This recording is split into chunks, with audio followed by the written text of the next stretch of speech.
지난번에 뭘 말씀을 전했었냐면 이 같은 본문을 가지고 지난번에는 사랑을 실천하는 삶, 그래서 부지 중에 천사를 영접한 이들도 있다, 이 얘기 같이 했었죠. 네, 이제 두 번째 시간, 두 번째 오늘 할 거는 4절에 있는 말씀이 메인이 될 거예요. 순결과 정조를 지키는 삶. 이게 다 뭐냐? 이거예요.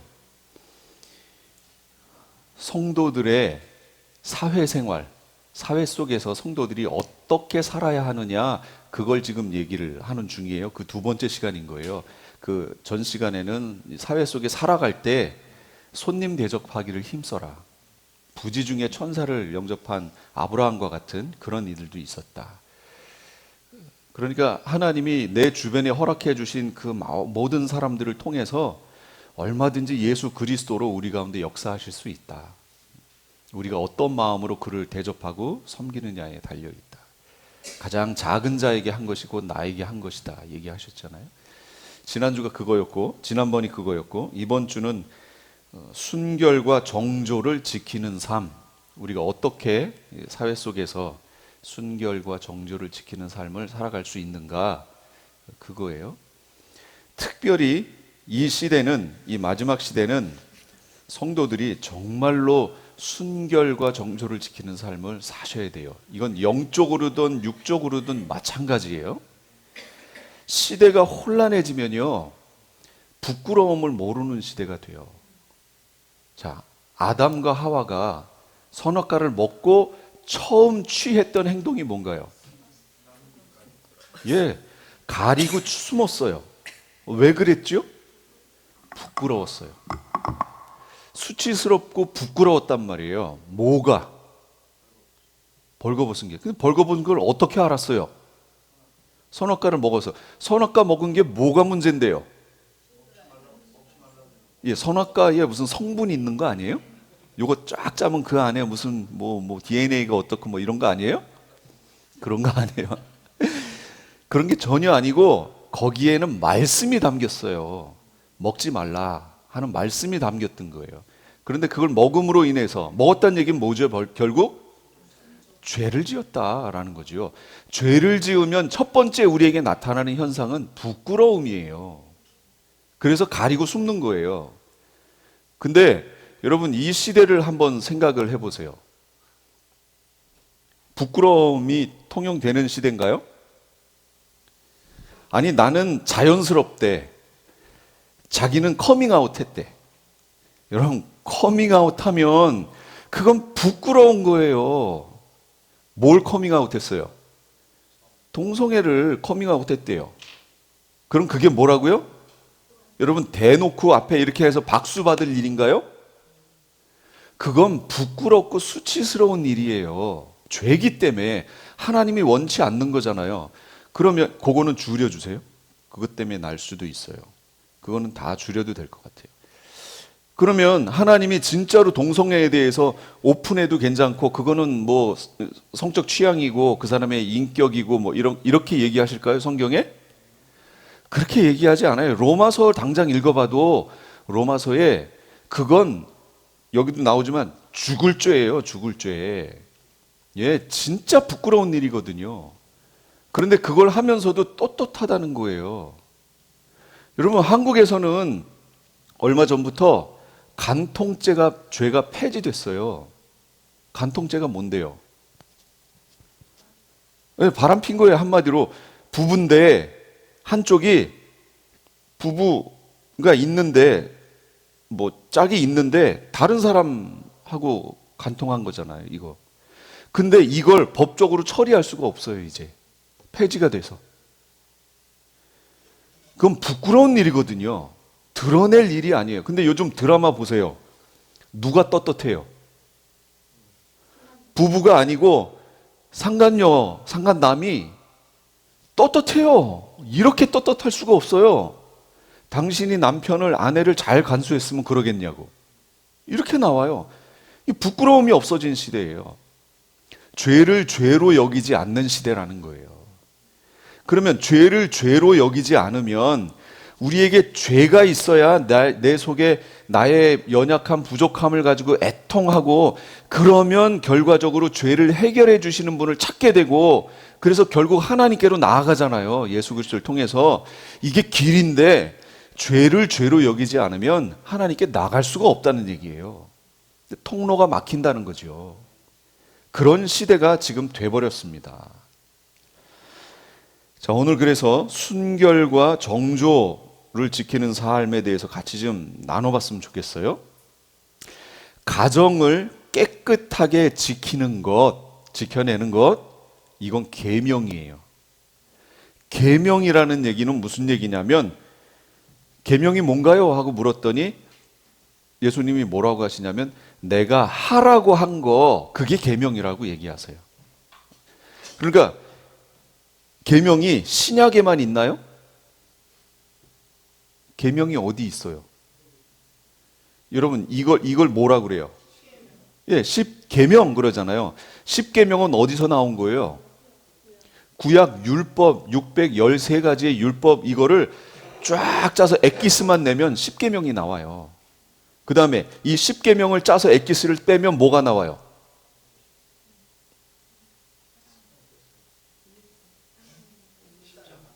하나님 사랑, 이웃 사랑. 십자가가 그거예요. 하나님 사랑, 이웃 사랑. 이거 말하는 거예요. 이게 나와요. 그게 다 뭐라고요? 계명. 예수님께 물었잖아요. 뭐가 가장 큰 계명입니까? 그랬더니 예수님이 그거 얘기하신 거 아니에요. 계명은 반드시 지켜야 되는 거예요. 안 지켜도 뭐 상관없고, 이게 아니에요. 계명은 반드시 지켜야 돼요. 그래서 뭐라고 얘기하시냐면, 모든 사람은 혼인을 귀히 여겨라 하고 명령하셨어요. 계명이에요.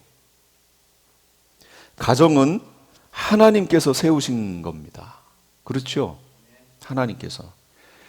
그런데 에베소서에 잘 보시면 5장 21절부터 33절에 보면 부부간의 관계를 막 설명해요, 바울이. 그러면서 아내들이여 남편에게 순종하기를 하면서 교회가 그리스도께 순종하듯 하며 쭉 설명했어요. 그러면서 남편들이여 아내 사랑하기를 그리스도께서 교회를 사랑하신 것 같이 하며 이렇게 나와요. 부부를 쭉 설명해요. 그러다가 끝에 가서 32절에 이 비밀이 크도다. 개역 개정은 그렇게 나왔어요. 이 비밀이 크도다. 나는, 지금 바울 자신은 그리스도와 교회에 대해서 말하고 있다. 이렇게 얘기를 해요. 아니, 그 전에 뭐에 대해서 얘기했다고요? 부부 얘기하고 있었잖아요. 그런데 이 비밀이 크도다 하면서 바울은 나는 그리스도와 교회에 대해서 얘기하고 있다. 이렇게 얘기해요. 그러면 그 앞에서 얘기했던 남편과 아내 이 관계가 뭐라는 거예요? 그리스도와 교회 관계라는 거예요. 그러니까 하나님께서는 보이는 어떤 현상을 통해서 계시를 하세요. 예를 들면 여러분 다 아시는 거예요. 절기는 누구에 대해 계시한 거예요? 예수 그리스도. 그러니까 절기를 딱 보면 예수 그리스도가 보여야 돼요. 그 날짜나 형식이나 이게 중요한 게 아니고, 그걸 딱 절기를 다 맞닥뜨리면 그리스도를 거기서 내야 되는 거예요. 우리 가을에 여기서 그 장막절, 초막절을 좀 하고 싶어요. 우선 준비된 거 텐트 하나는 준비됐어요. 요걸 하나하나 이제 준비를 하는 거예요. 이때 이 종려가지 여기 많이 있죠. 종려가지 뭔지 아시죠? 예, 팜트리 그 종려가지하고 그 다음에 무슨 열매 맺는 뭐 나무 가지하고 뭐 이게 3개인가 이게 있어요. 이걸 가지고 거기서 막 흔드는 거예요. 뭐 하루 종일 이렇게 흔들고 있으란 얘기가 아니고 그걸 막 흔드는 거. 이거 뭔가 상징적인 거죠. 종려가지를 흔들었다는 것은 메시아가 오신다, 왕이 오신다를 환영하는 모습이에요, 이게. 그래서 초막절에 우리가 종려가지를 흔들면서 메시아 왕국을 꿈꾸는 거예요. 그 초막절 얘기예요, 그게. 그러면서 그 장막에서 일주일 동안 지내는 건데 우린 일주일 지낼 수 없으니까 여기에 텐트 쳐놓고 남녀는 구분하여 여기서 토요일 하루를 보내고 주일날 같이 일찍 모여서 여기서 예배했으면 좋겠어요. 이게 가을에 할 거란 말이에요. 그거 준비하고 있습니다. 그러니까 춥다고 생각하시면 침낭도 좀 미리 준비하시고 그렇게 해서 같이 초막절을 했으면 좋겠어요. 어떻게 하는지 몰라요. 잘 모르겠어요. 저번에 한번 갔었어요. 제가 그 메시아닉주 교회에 갔더니 예배 드리고 밖에 나와가지고 텐트에서 그거 다 받아가지고 막 흔들고 이거 하더라고요. 뭐 형식은 우선 중요치 않아요. 우리는 그거 형식대로 하자는 얘기를 하는 게 아니에요. 절기는 뭐라고요? 예수 그리스도. 그러면 보이는 말씀 속에 하나님이 계시를 담아 놓으셨다고 그랬죠. 그러면 하나님이 만들어 놓으신 최초의 공동체, 작은 스몰 공동체가 있어요. 그게 뭐예요? 가정. 그럼 그 보이는 가정을 통해 하나님이 계시해 놓은 게 있어요. 그게 뭐라고요? 그게 그리스도와 우리 교회, 그 계시해 놓은 거예요. 그러니까 지금 우리 교회 이렇게 있지만 부부 관계를 생각할 때 우리는 반드시 그리스도와 우리 교회가 하나됨, 이걸 연상해야 된다는 거죠. 이게 본질이었던 거예요. 그리스도와 교회의 관계, 신랑과 신부와의 관계, 이 부부 관계라는 거죠. 그래서 우리가 혼인할 거예요. 언제 혼인하죠? 그리스도와 예수님 재림하셨을 때, 예수님 재림하시고 우리가 휴거되어 올라가지요. 그래서 공중에서 주를 영접하게 하시리니 그랬잖아요. 그 공중에서 영접하고 거기서 공중 혼인잔치 하고 그 혼인잔치를 했으니까 이제 어디 가면 돼요? 신혼여행 가야죠. 그 신혼여행 장소가 천년왕국 메시아 왕국이에요. 그러면 여러분 신혼여행 가서 앞으로 어떻게 살까 고민해요? 아니죠. 그거는 평생에 한 번 있는 거니까 거기선 마음껏 즐깁니다. 마음껏 누려요. 누리는 곳이에요. 그게 메시아 왕국이라고요. 신혼여행지예요. 그래서 메시아를 내 신랑으로 모시고 마음껏 누리는 것, 이 정말 하나님이 만드신 이 세상의 피조 세계에 있는 모든 것을 마음껏 누리는 곳, 그게 메시아 왕국이에요. 그곳에 우리가 다 갈 거라고요. 믿으시죠? 예. 이런 가정이 얼마나 중요해요? 하나님께서 가정을 통해 우리 인간에게 참된 행복을 주십니다. 가정을 통해 주시는 거예요. 행복의 통로가 가정이에요. 가정이 흔들리면 행복은 물 건너 간 거예요. 그러니까 본인은 가정 말고도 행복할 수 있다. 그건 쾌락이지요. 예, 그거는 진정한 행복이 아니에요. 하나님이 가정을 통해서 주시게 돼 있어요. 창세기에 보면요, 2장 18절에 주 하나님이 말씀하셨다. 남자가 혼자 있는 것이 좋지 않으니 그를 돕는 사람, 곧 그에게 알맞은 짝을 만들어 주겠다. 이렇게 말씀하셨어요. 그러면서 가정이란 제도를 만드신 거예요. 우리의 행복을 위해서 만드신 거예요. 결국 가정이라는 건. 근데 우리가 지금 보고 있는 개역 아니죠, 뭐죠? 새번역에는 번역이 약간 문제가 있는 게 있어요. 제가 지금 새번역으로 읽었던 거예요. 남자가 혼자 있는 것이 좋지 않으니 이렇게 얘기했어요. 그러면 여자가 혼자 있는 건 괜찮아요? 괜찮아요? 괜찮지. 그러니까 우리가 이미지 속에 남자는 혼자 살면 왜 이렇게 궁상맞고 막 그런데 여자가 혼자 살면 또 좀 괜찮아 보이기도 하고 또 뭐 특별히 남자가 필요한 것도 아니고 그런데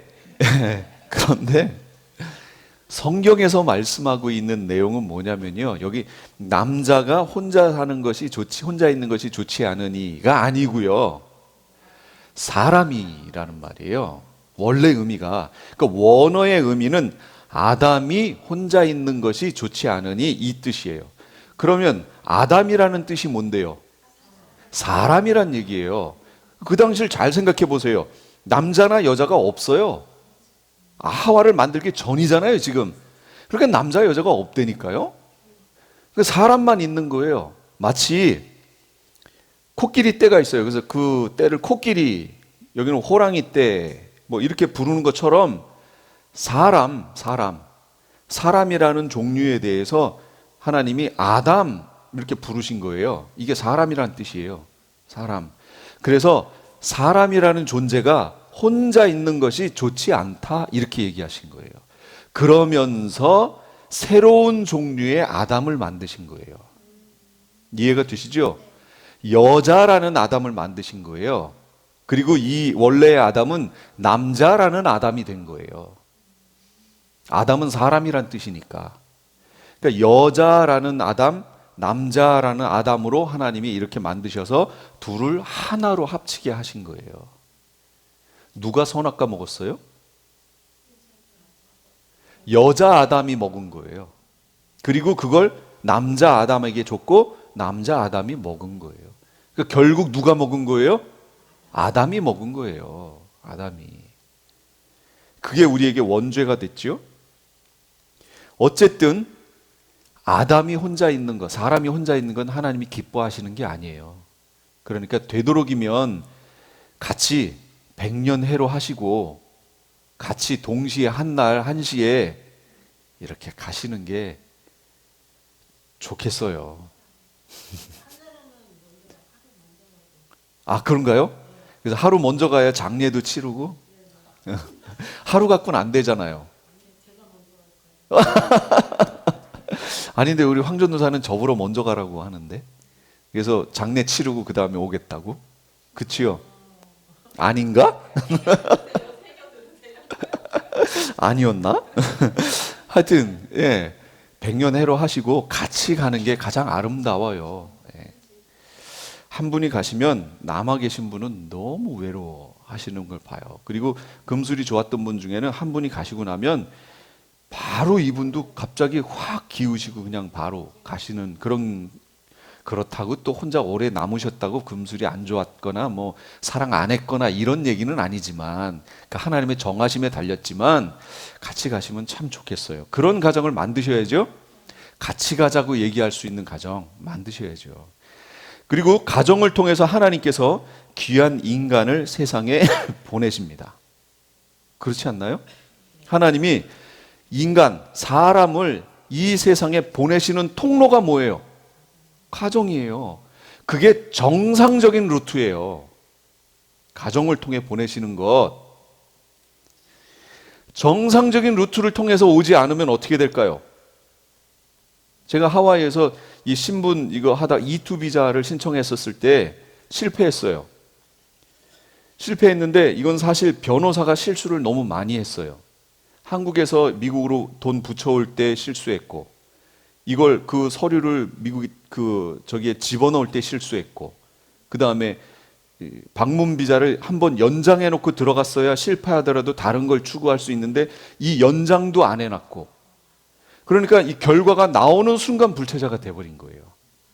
뭐 구제할 수 있는 방법도 없게 그냥 딱 끝나버렸어요.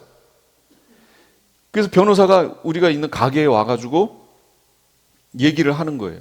이렇게 돼서 왔는데 거기 편지 내용에 너희가 수를 하더라도 우리는 안 해주겠다라는 편지까지 왔어요. 그러니까 아예 길이 막혀버린 거예요. 너무 황당하지 않아요? 근데 아는 사람이기 때문에 또 막 뭐라고 하지도 못하고, 그러면서 그 사람들이 제안한 게 뭐냐면 한국으로 가서 다시 하자. 자기가 한국으로 나가서 한국 대사관에 가서 같이 변호사로 입회해가지고 이 처리할 수 있게 해주겠다. 그래서 만약에 한국에서도 안 되면 어떡할 거냐. 그러니까 그러면 저 캐나다 쪽에, 캐나다하고 미국은 국경선이 무슨 철조망이나 군인이 지키고 있는 게 아니라 그냥 마을인데 여기는 미국, 여기는 캐나다래요. 이런 마을들이 많대요. 그러니까 그 중에 하나를 선택해서 캐나다로 갔다가 그냥 이렇게 내려오면 된대요. 그러면 저는 뭐가 되는 거예요? 미립국이 되는 거죠. 미립국자가. 그럼 미립국자가 되면 여기서 제가 어떻게 그건 구제 방법도 없어요. 네, 아예 없는 거예요. 제가 다니면서 만약에 경찰을 보면 어떻게 할까요? 그냥 죄는 졌구나. 미립국했으니까. 그냥 이렇게 피해 다닐 거 아니에요. 그냥 얼마나 그러겠어요.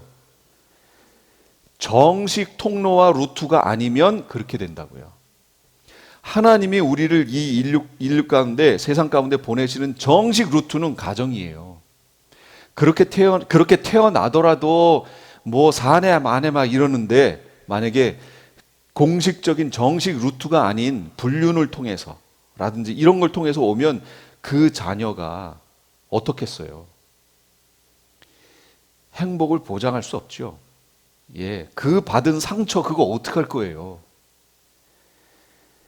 힘든 삶이 될 거예요. 그러니까 하나님이 만들어 주신 루트대로 이렇게 가면 돼요. 해결도 되고. 그게 가정이라는 거예요. 그 다음에 참된 신앙과 종교 역시 가정을 통해서 대대적으로 계승이 됩니다. 신앙. 우리의 신앙이 가장 잘 계승되는 통로가 어디예요? 그 가정이에요. 가정은 엉망인데 내가 나가서 아주 순수한 신앙을 가질 수 있다. 그거 하기 힘들어요. 불가능은 아닌데 상당히 힘들어요. 왜냐하면 하나님의 이미지는요, 보이는 사람을 통해서 갖게 돼 있어요. 하나님 아버지 하고 부르잖아요. 그럼 누구의 이미지가 중요해요? 아버지의 이미지가 중요해요. 아버지의 이미지가 완전히 엉망이에요. 들어오시면 술 드시고 맨날 엄마 패고 자식 패고 그리고 나가서 바람 피고 들어오고 막 이러는 사람이에요. 그럼 자녀가 갖고 있는 그 아버지에 대한 이미지가 어때요? 이건 말할 수 없는 정말 안 좋은 이미지지요. 그런데 내가 하나님을 아버지라고 불러야 돼요. 그럼 하나님을 아버지라고 제대로 부를 수 있을까요? 못 불러요. 진짜로 못 불러요. 그러니까 하나님을 부르더라도 아버지라는 단어를 뺀다든지 그렇게 해요. 그래서 설교할 때 목사님들이 하나님 아버지, 뭐 이건 너무 자연스러운 얘기 아니에요? 아버지. 그러면 우리는 자연스러운 얘기가 될 수 있는데 어떤 사람들에게는요, 아버지라는 단어가 탁 걸려요. 똑같은 얘기인데 걸려버려요. 그래서 은혜가 안 돼요. 그러니까 신앙을 올바로 계승할 수 있는 통로 뭐냐? 그 가정이에요. 가정이 바로 서야 하나님에 대한 이미지도 바로 전달됩니다. 그래서 신앙이 바로 서게 돼 있어요. 사회와 국가의 기본 단위 뭐예요? 가정이에요. 사회 질서의 기초, 이거 가정이에요. 가정이 문란하고 파괴되면 그 사회가 혼란스러워져요. 그래서요, 우리 성경에서 많이 보죠. 소돔과 고모라. 오늘 너희 집에 들어온 그 두 사람 우리한테 내놔라. 우리가 상관하겠다. 우리가 섹스하겠다. 그 얘기예요. 남자의 모습으로 왔거든요.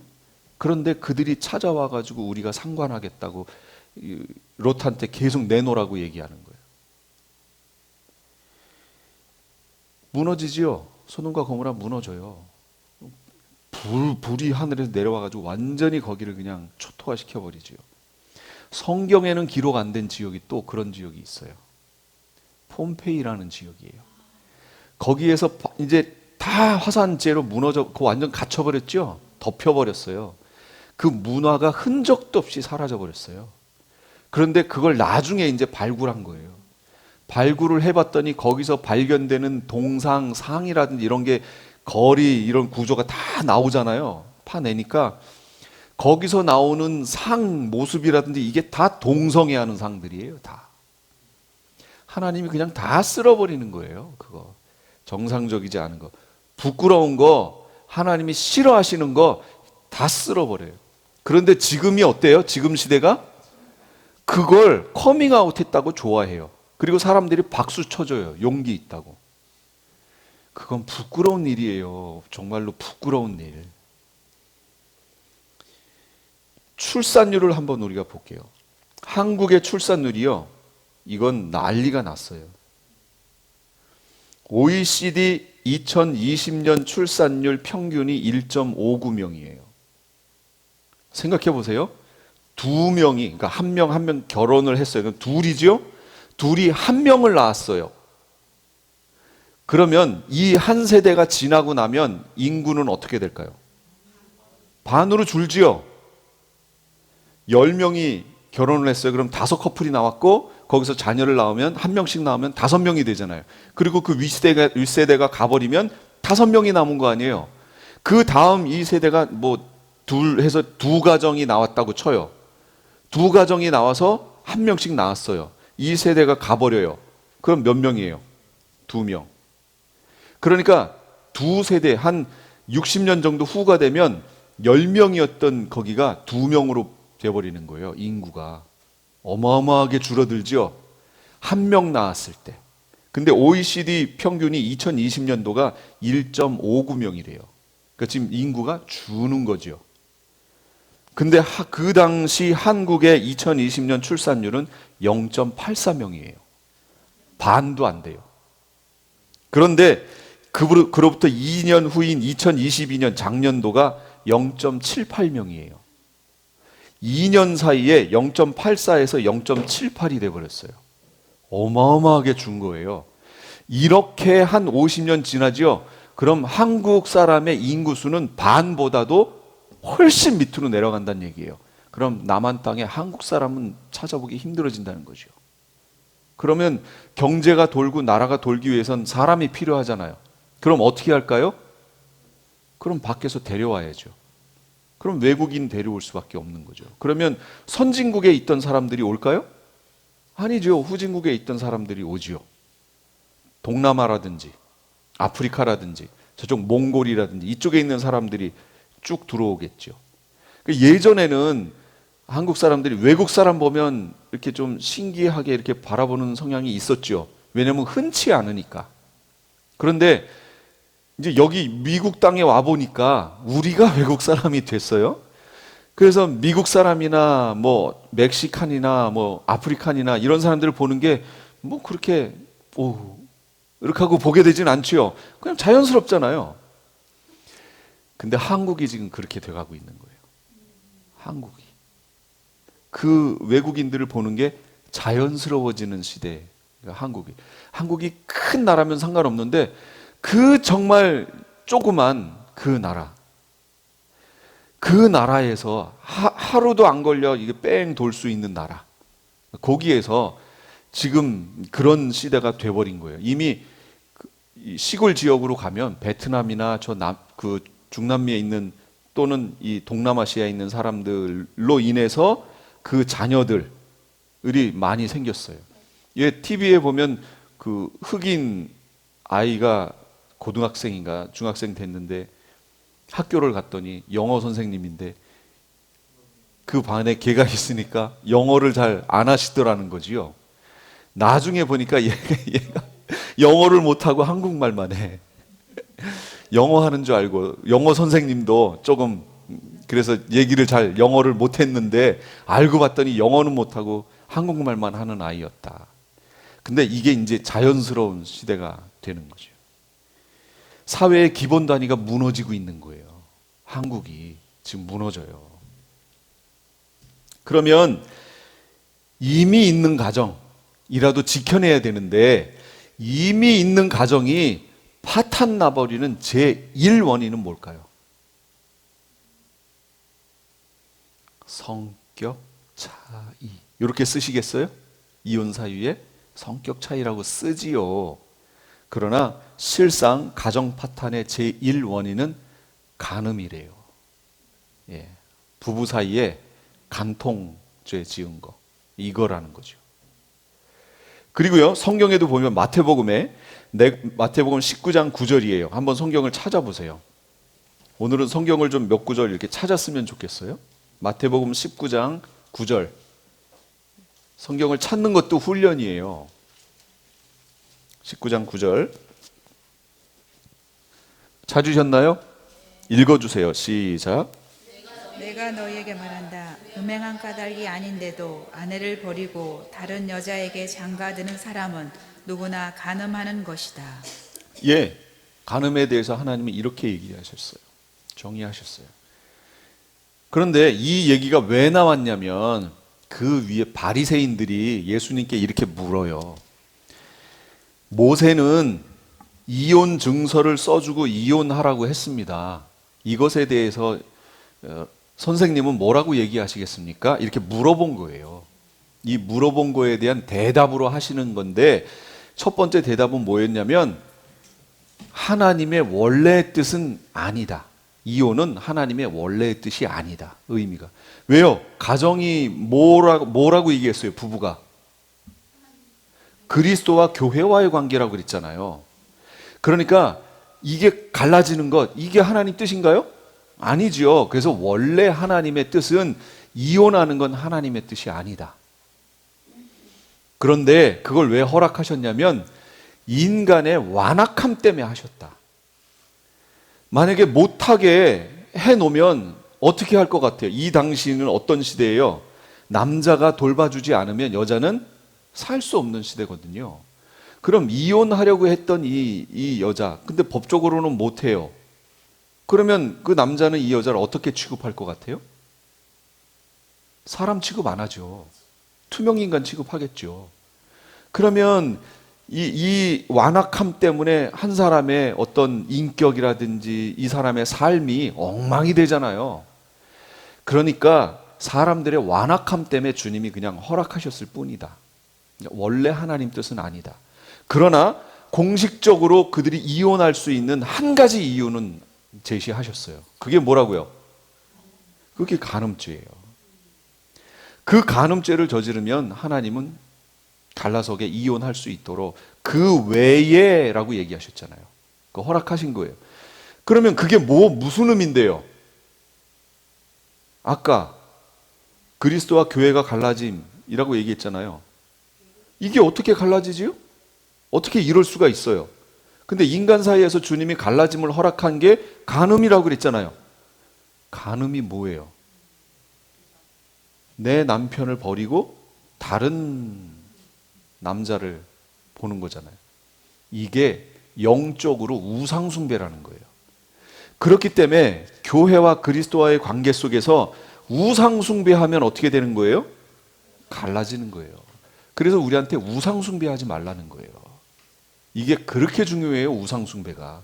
그럼 우상이 그냥 저기 이원태 집사님 집 근처, 예전 집 근처 가면 그 우상놈이 하나 서 있는데 집을 이렇게 가르쳐 주더라고요. 그 우상놈이 서 있고 거기서 우회전하라고 이렇게. 예, 그런 것만 우상인가요? 그것도 우상이고요. 우상은 우리 속에 너무 많아요. 너무 많아. 사상 우상도 우상이에요. 내가 갖고 있는 사상. 그리고 내 마음을 두고 있는 거, 탐심도 우상숭배예요. 예, 뭐를 탐하는 마음, 욕심 부리는 마음, 이것도 우상숭배예요. 그러니까 어떤 지식욕, 진리를 아는 건 중요한데 진리를 안다는 명목 하에 정작 중요한 하나님은 빼버리고 신학만 연구해요. 여러분, 이것도 우상숭배예요. 이건 교수님들 중에 많아요. 교수님들 신학 공부하니까 대단할 것 같지요? 아니요. 우상숭배하는 분들 많아요. 정작 하나님은 놓고 그냥 학문적인 것만 이렇게 하는. 그래서 신학교 교수님들 중에 예수 그리스도를 부정하는 사람들도 있어요. 실제로 있어요. 그분들은 우상숭배하고 있는 거죠. 우상은 우리 삶 속에 너무 많아요. 자녀가 우상이 될 수 있어요? 내 와이프가, 내 남편이 우상이 될 수 있어요. 얼마든지 될 수 있습니다. 내 사업이 우상이 될 수도 있어요. 우상 숭배하면 관계가 깨져요. 영적인 관계가. 그것을 보이는 형태로 우리에게 보여주신 것, 부부가 정상적인 부부인데 한쪽이 다른 이와 간통하는 것, 이걸 통해서 우리에게 보여주시는 거예요. 그렇게 되면 깨집니다. 고린도전서 10장 8절도 찾아보세요. 찾으셨죠? 시작. 간음하지 맙시다. 그들 가운데 얼마가 간음을 하였고 하루에 2만 3천 명이나 쓰러져 죽었습니다. 예, 이거 무슨 얘기인 줄 아세요? 이스라엘이 광야를 지나가다가 모압 땅인가 거기를 갔는데 발람이 발락을 가리켜 이게 저기 미혹해서 이 저주를 해달라 했는데 못했잖아요. 그리고서 꾀를 준 게 뭐예요? 이들을 우상숭배하게 하면 된다. 그러면 하나님께서 치실 거다. 그래서 실제 거기에 누가 나타났어요? 그 모압 지역 여인들이 이쁘게 화장하고 이 이스라엘 후미 꼬리에 나타났다고 그랬잖아요. 그랬더니 갑자기 하트가 그려지며 남자들이 이스라엘 여인들은 어땠는데요? 먼지 뒤집어 쓰고 화장은 무슨 화장, 광야에서 무슨 화장을 해요? 먼지 뒤집어 쓰고 지금 다 끌고 애 안고 막 가고 있는데, 근데 저기서 이쁜 드레스를 입고 화장을 하고 여인들이 싹 지나가니까 이스라엘 남자들이 샥. 여러분, 군인들이 지나가는데 여자 한 명만, 할머니만 지나가도요 다 눈이 그쪽으로 이렇게 돌아가잖아요. 그러니 그 이쁜 여자들이 거길 지나가니 어때요? 난리가 나죠. 그래서 결국 적극적인 이들이 나서서 그 여인들과 얘기도 꺼내고 이러다가 그들의 꾀임을 받아, 그 원래 꾀이려고 온 거잖아요, 받아 그들의 지역으로 같이 갑니다. 가가지고 그들의 신을 섬기는 제사에 참여시키고, 그리고 그들이 하는 제사 의식 중에는 같이 몸을 섞는 게 있어요. 제사법에, 그들 신 섬기는 제사법에. 왜냐하면 풍요를 기원하거든요. 그래서 그 여신상 뭐 가슴이 몇 개인지 몰라요. 어마어마하죠. 그게 그들의 제사법이에요. 그러고 나서 절정에 이를 때 여인들과 하는 거예요. 혼음하는 거예요. 몸을 합쳐요. 간음했지요? 이 남편이 있는, 아내가 있는 이들이 거기 쫓아서 간음하고 좋다고 그들 끼고서 이렇게 막 왔다 갔다. 하나님이 대노를 하셨죠. 대노를. 순간에 23,000명을 다 죽이세요. 예. 이게 그 장면이에요. 그걸 지금 고린도전서 10장에서 설명하는 거예요. 이들이 약속이 없었나요? 가나안 땅에 들어간다는 약속 없었어요? 있었어요. 약속 가지고 애굽에서 출애굽했잖아요. 그리고 홍해를 건넜잖아요. 세례 받았잖아요. 구름 기둥과 불 기둥으로 인도받고 있었잖아요. 그들 한가운데는 성전이, 이 장막이었지만 성전이 세워져 있었잖아요. 같이 가고 있었다니까요, 지금.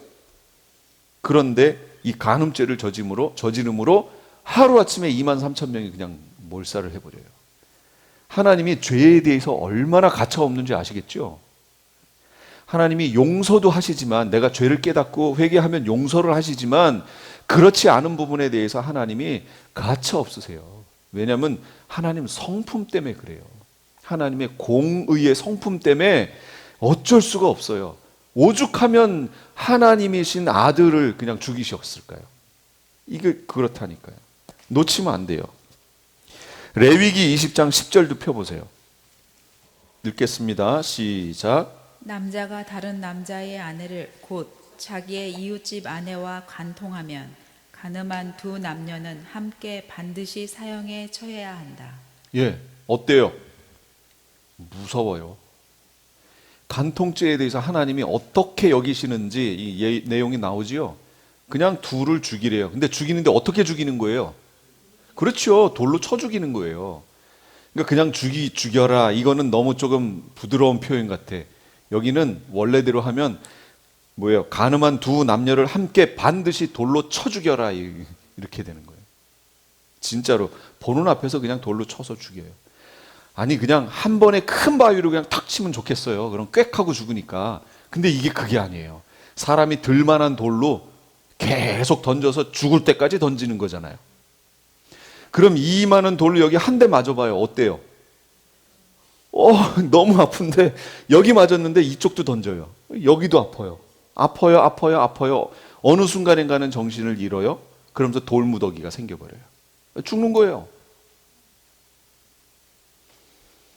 예수님께서 마태복음 5장 28절에 이렇게 말씀하셨어요. 여자를 보고 음욕을 품는 사람은 이미 마음으로 그 여자를 범하였다. 이미 마음에 간음했대요. 여기에 딱 여자를 보고 생각만 해도. 그러니까 여러분, 간음죄를 안 지은 사람이 이 땅에 존재할 수 있을까요? 없다. 진짜? 생각만 해도 간음이라는데? 생각도 안 해요? 와, 주님.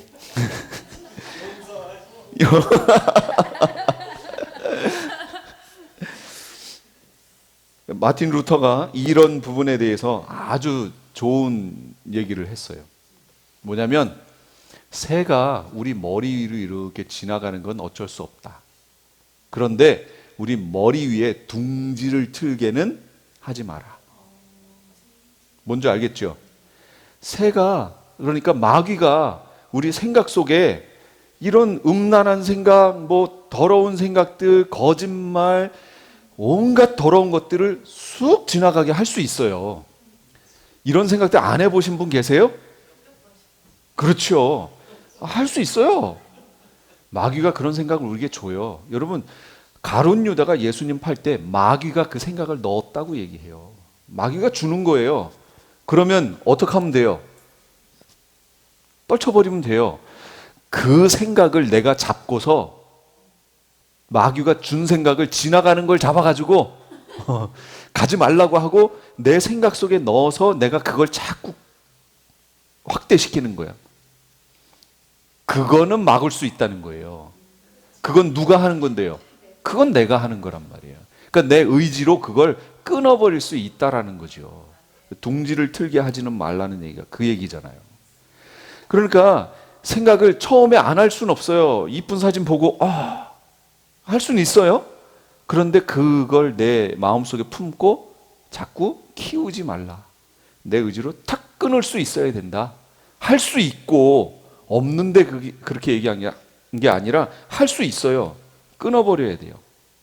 성경에 보면 아름다운 가정이라는 그 그림을 망치는 이의 한 예가 있습니다. 누구냐면 보디발의 아내. 보디발 누군지 아시죠? 예. 요셉이 팔려간 집이에요. 근데 이 아내가 성경에 보니까 자꾸 눈짓을 한대요. 요셉만 보면 자꾸 한쪽 눈을 감는 거예요. 그러니까 요셉이 처음에는 깜짝 놀랐겠죠. 왜 그러지? 근데 볼 때마다 윙크를 이렇게 해대니까 풍에 걸렸나? 처음엔 그랬을지 모르는데 자기를 볼 때마다, 다른 사람한테는 안 그런데 자기를 볼 때마다 그러니까 요셉이 부담이 됐어요. 그런데 어느 날인가는 이제 노골적으로 이제 다가온 거예요. 방 와서 뭐라고 그래요? 내 방으로 좀 가자. 우리가 잠자리를 같이 하자. 뭐 이런 식으로 유혹을 해요. 여러분 이걸 한번 찾아봤으면 좋겠어요. 창세기 39장 7절부터 볼게요. 제가 눈짓한다는 거 성경에 있는 거예요. 7절부터 제가 읽을 테니까 한번 여러분 따라가면서 그 그림을 그려보세요. 7절부터입니다. 일이 이렇게 된 지 얼마 지나지 않아서 주인의 아내가 요셉에게 눈짓을 하며 나하고 침실로 가요 하고 꾀었다. 그러나 요셉은 거절하면서 주인의 아내에게 말하였다. 주인께서는 모든 것을 나에게 맡겨 관리하게 하시고는 집안 일에는 아무 간섭도 하지 않으십니다. 주인께서는 가지신 모든 것을 나에게 맡기셨으므로 이 집안에서는 나 위에는 아무것도 없습니다. 나의 주인께서 나의 마음대로 하지 못하게 한 것은 한 가지뿐입니다. 그것은 바로 마님입니다. 마님은 주인 어른의 부인이시기 때문입니다. 그런데 내가 어찌 이런 나쁜 일을 저질러서 하나님을 거역하는 죄를 지을 수 있겠습니까? 이렇게 얘기해요. 여기에서 우선 한 가지를 먼저 얘기하고 그 다음 넘어갈게요. 여기서 보면 보디발이라고 하는 이 장군이 집안에 있는 모든 것을 요셉에게 다 맡겼어요. 요셉에게 다 할 수 있는 권한을 줬어요. 그리고 한 가지만 딱 제약을 걸었어요. 그게 뭐예요? 와이프 건드리지 말라는 거예요. 자기 와이프니까 건드리지 말아라. 다른 뭐 다 괜찮아. 네 맘대로 다 해. 그 얘기는 종들도 다 요셉 밑에 줬단 얘기예요. 그러니까 네 마음에 드는 종이 있으면 같이 결혼해도 돼. 좋아. 다 네가 할 수 있어. 근데 내 와이프는 건드리지 마. 요거 하나 걸었다는 거죠. 뭐랑 비슷해요? 그렇죠. 하나님이 모든 것을 사과? 선악과가 사과로 이렇게 바뀌는 모든 것을 만드셨어요. 그리고 하나님이 다 네 맘대로 해. 생명나무도 네 맘대로 해. 먹어도 돼. 하나만 건들지 마. 선악을 알게 하는 나무는 먹지 마라. 이 권한은 누구에게 있다고요? 예, 이 권한은 하나님께 있는 거예요. 이 권한마저 취한다는 얘기는 나는 하나님과 같아질 겁니다 라는 이거 말하는 거예요. 교만 얘기하는 거예요. 건드리지 말란 얘기예요. 근데 아담은 어떻게 했어요? 먹었어요. 요셉은 어떻게 했어요? 안 건드렸어요. 아, 대단하지 않아요? 진짜로 대단해요. 요셉은 건들지 않았어요. 그 후로 어떻게 하냐면 주인의 아내가 날마다 끈질기게 요셉에게 요구했대요. 야, 이 여자도 참 대단하네. 요셉은 그 여인과 함께 침실로 가지도 않았을 뿐만 아니라 아예 그 여인과 함께 있지도 않았어요. 이렇게 가다가 여인이 딱 보이는 순간 딱 돌아서서 다른 데로 가고 막 이랬어요. 근데 하루는 집안일을 하려고 들어갔는데 거기 있는 거예요. 아, 여기에 걸리는 거죠, 이제. 어쨌든 요거는 이제 나중 문제니까 이 부분에 대해서 요셉이 한 얘기를 보세요. 내가 어찌 이런 나쁜 일을 저질러서 하나님을 거역하는 죄를 지을 수 있겠습니까? 아니, 이게 단순히 간음하여 보디발에게 죄를 짓는 거라고 얘기하지 않아요. 요셉은 누구에게 죄 짓는 거라고요? 하나님께 죄 짓는 거라고 지금 얘기하는 거예요. 그러니까 나라 법으로 간통죄는 이제 폐지돼서 없어요. 한국 같은 경우. 미국도 그런가요? 없어요? 원래 없어요? 그러니까 간통하면 그거에 대해서 법적으로 제재를 가할 수가 없어요. 둘이 협의를 해서 그냥 이혼해 버리든지 뭐 이거지요. 결국은 나라법은 그래요. 그런데 문제는 요셉은 뭐라고 그래요? 나라법이 문제가 아니고 하나님께 내가 어떻게 그런 죄를 지을 수 있겠습니까? 이렇게 얘기해요. 그러니까 요셉 마음속에 가득 채워져 있었던 건 뭐예요? 하나님이에요, 하나님. 하나님이 그 마음에 있으면 이런 죄에 빠지지 않는다. 내가 내 머리 위에 둥지를 틀지 않는다. 그거 지금 말하는 거예요. 성경은 뭐라고 해요? 모든 죄는 몸 밖에 있는데 음행죄만큼은 자기 몸 안에 있다는 거예요. 그래서 다르다는 거예요. 왜요? 우리 몸이 뭔데요? 성전, 성령의 전인 줄 알지 못하느냐? 이렇게 얘기했잖아요. 그러니까 우리 몸이 성전이기 때문에 우리 몸을 거룩하게 보존하고 지키는 것, 이게 신앙의 출발점이라는 거죠. 그런데 이 요셉은 그걸 아주 잘 지켜낸 믿음의 표본이에요. 우리에게 있어. 그러면 어떻게 하면 우리의 마음을 이렇게 깨끗하게 지켜낼 수 있느냐, 보존할 수 있느냐? 계시록의 말씀은 다 뭐예요? 지키라잖아요. 그 우리말로 번역된 지키라의 헬라어 원어가 갖고 있는 뜻이요, 우리말이 갖고 있는 지키라랑 거의 100% 비슷해요. 무슨 의미냐면 여러분, 지킨다는 거 어디다 써요? 지킨다, 뭐 어디다 써요? 약속을 지킨다, 약속대로 이행한다는 거죠. 그 다음 또 지킨다 어디다 써요? 집 지킨다, 그 뭐예요? 도둑이 들어오지 못하도록 집을 지킨다. 또 골키퍼가 골대를 지킨다, 골이 들어가지 않게 골대를 지킨다. 그 지킨다의 의미는 그것대로 행한다. 또 이게 변질되지 않도록 그 상태 그대로를 유지한다, 이런 의미가 있잖아요, 우리말이. 그런데 헬라어 원어도 이 두 가지 의미를 똑같이 갖고 있어요. 그래서 계시록에 지키라라는 말은 성경에 말씀을 지키라, 이거 무슨 의미예요?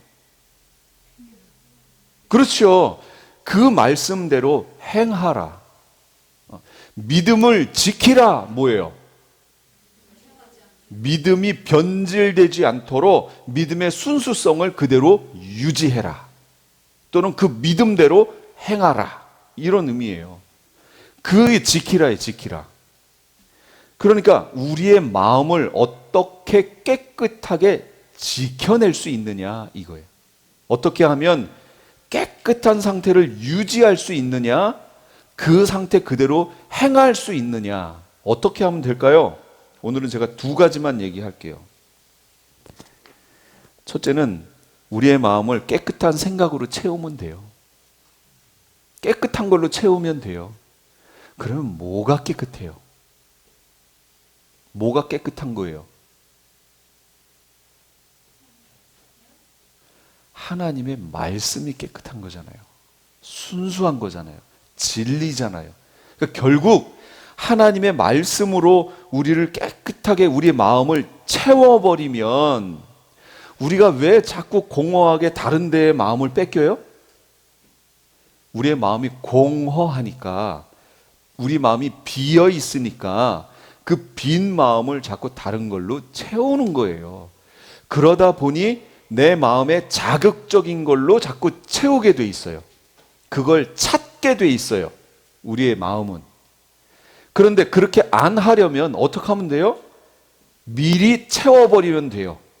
무엇인가로 내 마음을. 그게 뭐예요? 그게 하나님 말씀이에요. 그래서 제일 좋은 건 뭐냐면 성경 암송하는 게 너무 좋아요. 성경 암송하는 게요. 제가 한국에 있을 때 그 어떤 한 친구랑 성경 암송하는 거 했다고 그랬잖아요. 마태복음부터 암송하기 해서 7장까지인가 암송을 했어요. 그러니까 한 주에 한 장씩 해가지고 그 친구를 집에 데려다 주면서 한 주에 한 장씩 외웠어요. 여러분 마태복음 외우기 쉬워요? 마태복음 1장 가보세요. 아브라함과 다윗의 자손 예수 그리스도의 세계라.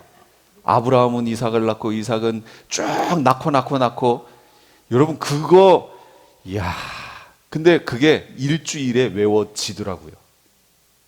그 친구는 영어로 하고 저는 우리말로 하고, 그래서 가면서 내가 우리말로 하고 그 친구는 영어로 하고 이렇게 하면서 그걸 7장까지인가 외웠어요.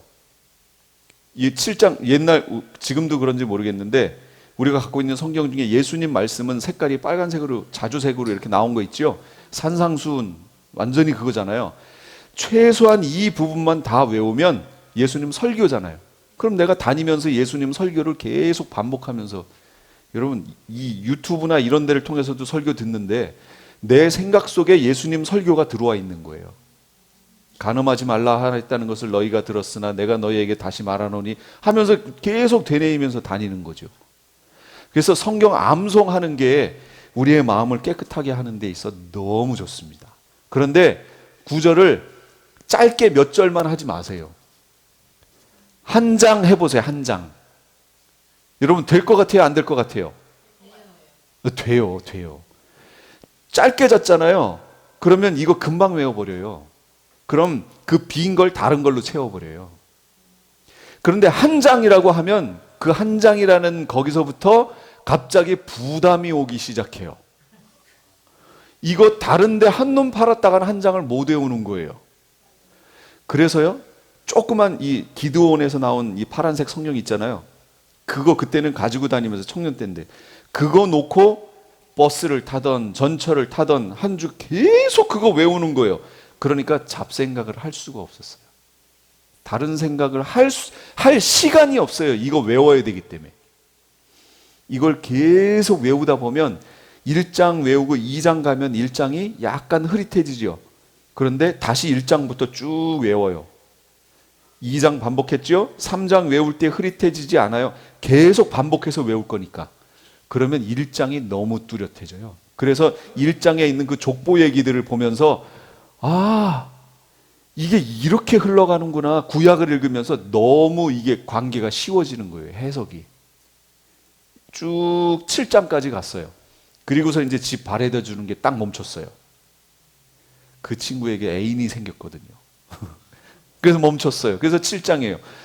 서로 확인할 수 있으면 계속 갔을 텐데 확인이 안 되니까 딱 거기서 멈춰지더라고요. 그러니까 여러분이 신뢰할 수 있는 사람과 함께 매주 그거를 확인하면서 이렇게 하면 너무 좋아요. 부부면 가장 좋겠죠? 자매건 형제건 하면 같이 하면 좋겠죠? 가장 신뢰할 수 있는 사람하고 성경 암송하면서 서로 그 대화 나누는 것 너무 중요합니다.